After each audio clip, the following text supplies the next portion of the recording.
Hello friends, how are you? I hope you all are doing good. Today's my video is about an important topic that most of the students spouse apply for open work permit, or in common language we say dependent visa or spousal work visa, but actually that is a open work permit.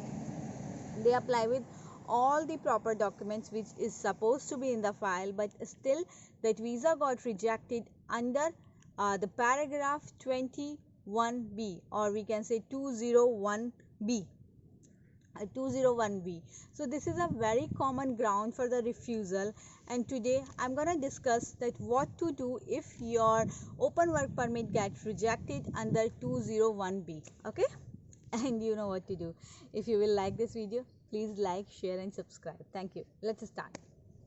So guys, it happens most of the time when you apply your study permit, you get approval. Now you are in Canada, but when you apply your husband's or your wife's open work permit, it gets rejected. Okay, every document was correct, you tried your level best, you put your marriage photographs, your marriage certificate, your income papers, your bank statements, you put funds as well, but still it got rejected. And the reason what visa officer has been given, that the application has been rejected under the paragraph 201b, which is a very common ground. Now let's discuss some scenarios what happen if your open work permit get rejected.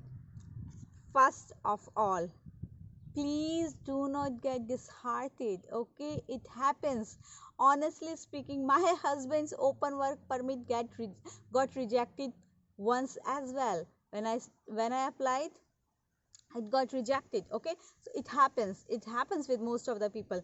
Please don't get disheartened, but think your next strategy. What may be the reason of that?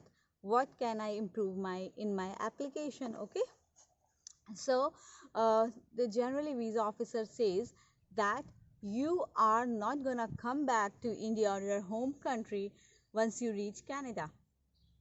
So I know it's a very vague reason that you are gonna not come back, but and visa officer generally also says that you do not have enough tie-ups or sufficient tie-ups in your home country, and you're not gonna come back to your home country once your visa is done or once you reach Canada. So we need to counter this reason. What can be the resources, or what documents you can attach to counter this rejection? First of all, they says that you do not have enough ties. So guys, when I came to Canada, I came to Canada only. My husband, my kid, my whole family was there. So how could I don't have tie-ups in my home country? But how visa officer will know about that? We have to tell this to visa officer, right? That my whole family is here, my whole property is here, my all relatives are here, definitely I have tie-ups in my home country. Still we go and visit India once a year at least. We have tie-ups, we have our parents over there, we have our relatives, we have our siblings. So all these things you need to show in the application. And how you can show this? Number one, if you have any property in your name. Generally we have some property, if not a full-fledged like house or a bungalow, but if we have a small flat, or if you have a piece of land as well, because when we come to Canada generally we are living in our parents home, so that house is not in our name, or we are not on the title, but we have a small house or a land or piece of land in our name. So show that property, that is in your name. And I'm talking about open work permit only. When your open work permit gets rejected, so how to counter the rejection? Show your property papers which are in your name. Okay, and if you are working from like 5-6 years or 2-3 years, and you are employed, like you are working for someone, you are doing a job, show a bank statement of 1 or 2 years where your salary is your salary is getting credited every month. Yeah, in India we get salary every month, so you're getting your salary regularly in that account. Doesn't matter you have money in that account or not. If you're taking money, still it's okay. Taking out money from that statement, that's okay. But there should be a stable income uh, of funds in that statement, that your salary is getting credited every month. That shows a tie up that that person was working there. And show your income tax documents, that when we are in India, we file our income tax every year. Show those 3-4 years income tax documents. And yes, I forgot to mention one thing in the starting. The biggest mistake people do, that for example, your spouse got a study permit, she or he is studying in Canada, and people leave their job. Hey, now I'm gonna get open work permit, let's resign. Please do not do that. Please do not reject from your job till that time you do not get your open work permit approval in your hand, because that is one of the reason too. Keep working till the last time. When I came and my husband came, we both were working till the time we didn't get the approval of our visas. Okay, so keep working till the time you don't get the approval of your visa. I understand in some jobs we have to give the notice periods for 3 months or 2 months, but still I will advise you keep working, because that's a big factor in your application approval. Then if you're showing a bank statement of 1 or 2 years where your salary is getting credited, please show a bank statement of any account at least of 6 months where you have regular funds, like where the funds are there in the account. It is not like that uh, you just deposited the funds. Say you have 5 lakh rupees and you just funds are recent, like you borrowed from someone and you deposit in the account. No, that is not going to help you. You need to show your own funds. And if you do not have, or your parents helped you, you can show your parents statement with a sponsorship letter, with an affidavit stating that they are sponsoring you. Or the best way is, if your parents want to help them, take the money from them 6 months or 1 year before and keep that money in your account. So when you're showing the bank statement for 6 months, the funds should be there. It should not be like that you just showed the bank statement for 6 months and the funds just came 1 month before. It is a clear rejection. It just shows that you borrowed funds from someone, and once you will come back to once you will come to Canada, you're like, you are fully dependent on your job. You have no funds to support your stay in Canada. And the best way to show the funds is to show in your spouse account who is in Canada. Like if your wife or husband is studying in Canada, they are international student, I highly recommend you show the funds in their account. 20-25,000 funds you show in their account.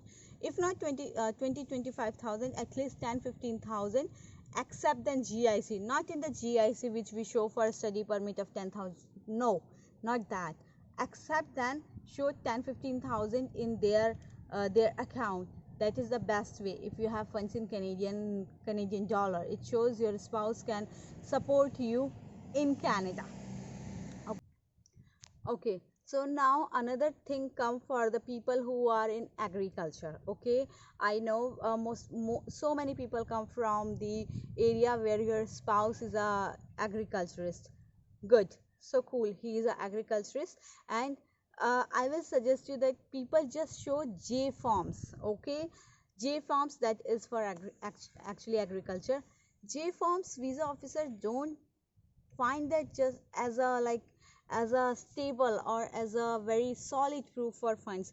If you have J forms, I will recommend you to show the bank statement for 1 or 2 years where you are putting the money from the selling of your harvest every year or every season, where you have regular flow of the funds.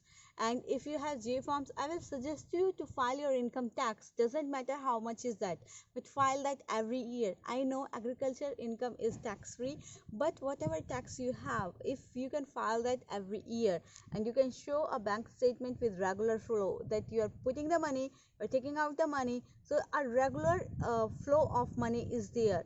You are not just fudging the number, or you just borrowed funny money from someone and just you put in the bank statement. No. And documents for the self-employed people will be the same too. Please file your income taxes at least for 3-4 years, attach that. And if you're self-employed, then definitely you do not have any salary slips or anything. If you That's fine. If you are self-employed, then definitely you do not have salary slips or pay slips. Then how you are going to show your tie-ups? Then for your bank, for your business, you must have some kind of invoices from your vendors or anything, anything which can prove proper flow of money. Okay, show that proper flow of money, show that bank statement, show that current bank statement where your money is coming in or going out, which can show the tie-up that this person is working. Listen, this person is not like that who is just want to come to Canada. He has a well established business in India. He is from a good family. He is coming to support his spouse. He doesn't need the money from government or anyone. He has money, he has a good business, he has good ties, and he is going to come back. So we need to show our value, you need to represent yourself. So put your documents like this and then file it again. There is another common reason for rejection as well. uh, uh, Sorry, 201B is one reason. Another reason is 205C2. So that's another reason. If you want to know more about that, if someone got rejected any visa under that, please let me know, because that's a lengthy topic. If you want to know, I will make another video. That's all, my friends. If anyone's visa got rejected, I will try to help you, because I have some experience in overseas education consultancy for 7 years, and I'm here in Canada. I came as international student. I applied my work permit, I applied my PR, I applied open work permit for my husband, I applied visa for my kid, I applied visa for my mother. So I have all this practical knowledge. I will try to help you as much as I can. Please feel free to write a comment or anything, whatever I can do for you. I will love to do this. Thank you so much. That's all. Bye bye.